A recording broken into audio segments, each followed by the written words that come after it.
Welcome back to the next episode, Practical Wealth Podcast. Today it's just Lucas and I. Today I think we're getting political and Lucas has got some questions for me about some of the KiwiSaver changes. Yeah. Well, I thought today we'll talk about how National wants to make KiwiSaver compulsory. Right. Do you think that's a good idea, or is that too much government control? Isn't it already compulsory? No, it's not, weirdly. So, I suppose once you opt in, you're locked in at the moment though, right? Yeah, but you can sign an opt-out form at the moment, and you can opt out for up to 12 months or Right. go on like a KiwiSaver holiday. Yeah. At the moment, but I think the government wants to make it, National, if they get re-elected, they want to make it compulsory for everyone. Wow. Is that a good idea? There's always a caveat. I think yes, but there's always going to be people that's not always going to work. Is there still going to be the option for a holiday and things like that? I don't actually know. That's a really good question. Probably should find out. I'm sure they might not have even thought of it. But I think, in theory, having it compulsory makes sense. The average, somebody told me the other day that the average amount that a New Zealander retires with is just over $50,000. And I think $50,000 to 90 from age 65, that's probably not enough money. Yeah. So having a bit more than that would be good. I think KiwiSaver is the most obvious way to get people there. Yeah. So compulsory, I think, is a good idea. Yeah. I think people do need to put more into the KiwiSaver as well, which at the moment 3.5% and 3.5% from your employer, so like 7%. It's getting there. Yeah. In Australia, it's 12%, and it goes up basically faster than New Zealand one goes up. Yeah. And it's a really good way for the government to collect more taxes, right? Just easy money for them. Yeah. Cool. So another change that the government's making, obviously if National gets re-elected, so obviously compulsory KiwiSaver from 2028, from 1st July. So when you're age 18 to 65, you have to put into KiwiSaver. Cool. So the next one is National wants employees and employer contribution to eventually reach 6% each by 2032. Do you think, maybe two-part questions, do you think that 12% in total is enough for someone that's, say, like 40 or 50 wanting to retire at 65? I mean, you can have 12% of minimum wage, or you can have 12% of more than minimum wage. Yeah. So it depends. Yeah. I think it's heading in the right direction. In all honesty, though, like 3.5% might get you there if you start young. But for the people that are in their 30s, 40s, already 50s, 3.5%, you're probably not going to have a huge amount, even if you set your KiwiSaver up perfectly. So bumping up those minimum contributions, I think, makes sense. Just to clarify, you can already do 6%, right? Yeah. But they're going to make the new minimum 6%. Is that correct? Yeah, 6% each. How are they going to get there? How are they going to make the jump? I believe it's 0.5% every year Right. from, I don't know, wherever it is. That makes sense. Yeah. I think the hard thing with that is, like, the money has to come from somewhere, and that 0.5% every year would just be people's pay rises. Yeah. So for a lot of people from, whatever, say, next year, 2028 to 2032, they basically just won't get another pay rise. Yeah. Or get like a 1% pay rise, but because half of it's going to... And on that topic, actually, the salary sacrifice, which you see more and more common these days, it's the employer's not even contributing, right? Yeah. It's just you contributing double. Yeah.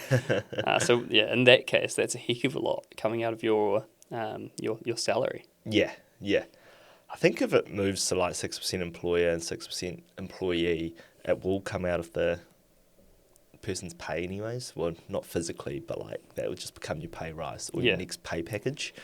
Like how a lot of companies present their pay package at the moment, they'll go, cool, so you're on 100k a year, but realistically you're 103k because we're paying you 3% of KiwiSaver, for example. Cool, so 6%, which I think is really cool. a lot of people at the moment, from what I find with the clients I meet with, they do think that 3% is going to be enough from themselves and 3% from the employer. Obviously, we do projections all the time with clients, like 3% and 3% when they're 25 and they're going to work until 65. That's fine. It works, yeah. Yeah, they probably end up with like a mil. Mm. But for someone that's 50, 3%, is that enough, or is that kind of like a dangerous thought? I don't know about dangerous thought, but it's probably not enough. Yeah. It's almost definitely not enough to retire on, but it's better than nothing. And for a lot of people, it's the best option. Yeah. I do think, though, like, off on a tangent, New Zealanders are so focused on property in a sense that, like, they think they can buy a house now, but then by the time they retire, they'll sell down the house and downsize, and the equity that they've grown in the house is their retirement fund, which is what a lot of the last generation did. That's why KiwiSaver doesn't matter. Whereas now it's one of those things that's probably not going to happen anymore. So I think like building wealth through KiwiSaver or through your own investment, through like managed funds or through like a wealth advisor, those are big factors. Yeah. And the big things I think that sound super daunting or not accessible to most people, unless you're in the finance industry or you know someone in the finance industry. If you hear investing in a managed fund, it's like, that's not for me. But realistically, your KiwiSaver is quite similar. It's doing that sort of thing. And so, educating people around that. Yeah, cool. I think that'd be a good episode to do, just breakdown of kind of KiwiSaver and managed funds. So they're coming up next, maybe. Yeah, no, definitely. Cool. So next one that National's proposing is that every newborn gets automatically enrolled into KiwiSaver with $1,500 of kickstart. Do you think that is a good idea? Wow, I don't know about all of these changes. I haven't read all of these changes. If I'm fully honest, but where does that money come from? Taxpayer, I'd imagine. So the government. The parents aren't just losing $1,800 a year to put into their kids. No, so it's just $1,500 kickstart. 15, sorry. So it's kind of like. And it's not each year. It's just when they first start. When they first start, yeah. Because I think anything less than that, the fees that the provider charges, just slowly eats away at it. Yeah. Okay, that sounds great. Yeah. I think that's a good idea. Yeah. Because $1,000 being invested for, they'll probably start working 16 years. Yeah. That's great. It's going to compound a lot, set them up well, give lots of Kiwis the opportunity to be able to buy a first house, which they may not have been able to otherwise. Yeah. And I think it's cool as well, then there's a bit of money there that the parents could actually put in, say, $20 a week or $30 a week. By the time the kids are like 25, 30, then all of a sudden they have all this money that they could use for their first home, which is cool as well. And having young people see firsthand that their balance went from this to this, and the parents also seeing firsthand that your balance can go from this to this, which they may not have done themselves. So I guess two things then, two-part question. With the baby boost, what provider do you think that should go into? Do you think it should go into like a default fund, or should it be like, like the provider that the parents is at, for example? They should talk to an advisor. No, I think it should be a actively managed, specialised investment provider. Yeah. At the end of the day. Yeah, and I think that the second part of the question is the provider should do a fees-free period for kids up to the age of 18. Lots of providers do. Yeah. Apart from some of them don't, right? Yeah. Because I think like for a lot of people, they will have that $1,500, but then that's it. They probably won't ever contribute to it until they start working. So, like, if the provider charges fee, it just slowly eats away at it, especially when you have a bad year, which is quite tough. Yeah, exactly. Do you know some of the providers that offers fees-free KiwiSaver for kids? NZ Funds? Yeah. Does Generate? I don't actually know. Neither do I. I I know New NZ Zealand funds. Yeah, they reimburse it, which is pretty cool. Um, Cool. Guess maybe we try to get New Zealand funds to sponsor us. That'll be good. Sean Grob. Yeah. Cool. So next one is pay parental leave KiwiSaver support. So one of the proposed changes is government support for KiwiSaver while someone is on paid parental leave. Great. Is that good or is that kind of overdue? That's overdue and good, I think. Yeah. It makes sense. You're getting an income anyway. You may as well have it going towards your retirement as well. Yeah. You shouldn't have to sacrifice your retirement just because you want to have a family. Yeah. I think that's really good. And it's a really good way to kind of reduce the gender retirement gap. Yeah. Yeah. Cool. Do you think that the government should pay for it, or should the employer have to keep contributing while staff are on parental leave? I think the employer. Yeah. Do you think that if that was the case, the employer will kind of just not hire, say, like women within a certain age because they might have to pay for parental leave? I don't think that would be the most influencing factor. Yeah. I think if you're hiring a young woman, it's safe to expect that they may want to have a family in the near future anyway. Yeah. So if you're going to lose some income by not having them working for you anyway, what's 3%? Yeah. That's kind of how I look at it, or 6%. Cool. Right, last one. So National also wants employers to keep contributing to KiwiSaver for workers over 65. So if they work past 65. So at the moment, you don't have to as an employer. Do you think that's fair? And do you think that's adding value to wanting to work past 65? That's pretty cool. I don't know all of the information. What age do they stop contributing? Yeah.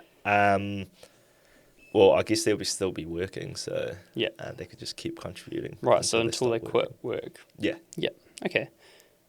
I like that. Yeah. I think that makes sense. If Cool. you've got someone that's bringing value to the table, they should be remunerated fairly. Yeah. And if somebody can't afford to retire at whatever the retirement age is, then they obviously don't have enough in their KiwiSaver. So you may as well keep helping them. Yeah.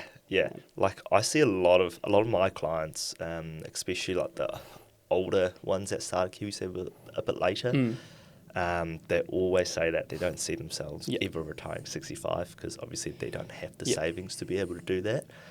So they're going to work till probably 67 or 70. It just won't be fair if it stops at 65 and they have to figure out their own savings from Absolutely. I think as well, when... Just a long pause. Hold on. If somebody is bringing value to the table when they're working, you're going to be okay paying for their KiwiSaver because you're making money from them working from you anyway. Yeah. You wouldn't be putting money into it if you're not profiting from the person working for you. Yeah. And I guess if they're older, they're wiser, so they're better workers, right? Absolutely. Probably been doing it for a while. Yeah. Cool.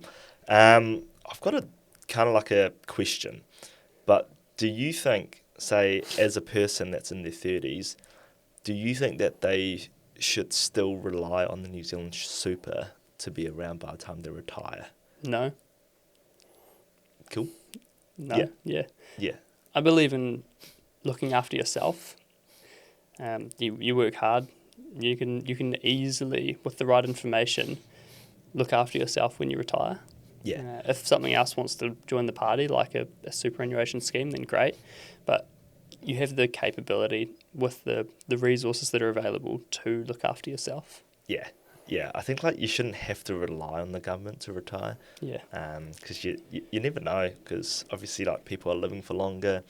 So there's two options that they could do. Obviously remove New Zealand super, or they remove New Zealand super, or just get people to work for longer, 67, 70, just to keep being able to afford it. Because obviously people are living for longer. Yeah, well, and if the super stops, you're screwed. So if Yeah. you rely on it and it stops, then you're cooked. Yeah, yeah. Cool. Right, I want to do a kind of like a general verdict of what I believe. Then Yay I or could go nay? yeah, no, yeah. I think personally, I think all these changes are really good. One thing that I'm not against it, but I think making KiwiSaver compulsory is a tough one because obviously New Zealand free country, making something compulsory, it's a very hard conversation to have. Like I'm all for moving it to 6%, to 12% in total. The baby boost, the paid parental leave, KiwiSaver support, and paying past the age of 65. The only thing that I don't really agree on is the compulsory KiwiSaver. I'd have to agree. I think if something's good enough, people do it anyway. Yeah, If it's compulsory, that means there's still a pull to not want to do it. yeah, So if it's that good, you'll be in it anyway. yeah. I think another thing with KiwiSaver is that I always say to a lot of my clients is like no one's really seen more than one generation of people retire on KiwiSaver. Exactly. So people don't see the value of it. Whereas like in Australia, they've seen their parents, they've seen probably their grandparents use the KiwiSaver for like their investments. Yeah. They have like the self-managed KiwiSaver over there as well. Yeah. So they see like 2 generation use it, so they see the value of putting that 12% in it because they see eventually that they could have a decent life at retirement. Whereas in New Zealand, like no one's really seen that. Yeah. And like most people retire by the time they're 65, or the clients that I see anyway, by the time they're 65, they might have $200,000, $300,000 in their KiwiSaver. That's not enough for them to last like 20, 30 years. And I think it has a domino effect to the further generations, like you're saying. So in almost everywhere in the world, the biggest transfer of wealth to the next generation is the value in the property that you own. And if you've had to sell your property, use your property that you've worked your entire life to fund and pay off, to fund your retirement, your children have less to start with. Yeah. So by having other options there, you're giving your future children a better chance as well. Yeah. Cool. I think that's pretty good. I think we wrap it up from here. But thank you for listening to the Practical Wealth podcast. We'll be back for the next one. So I'll see you guys soon. Bye.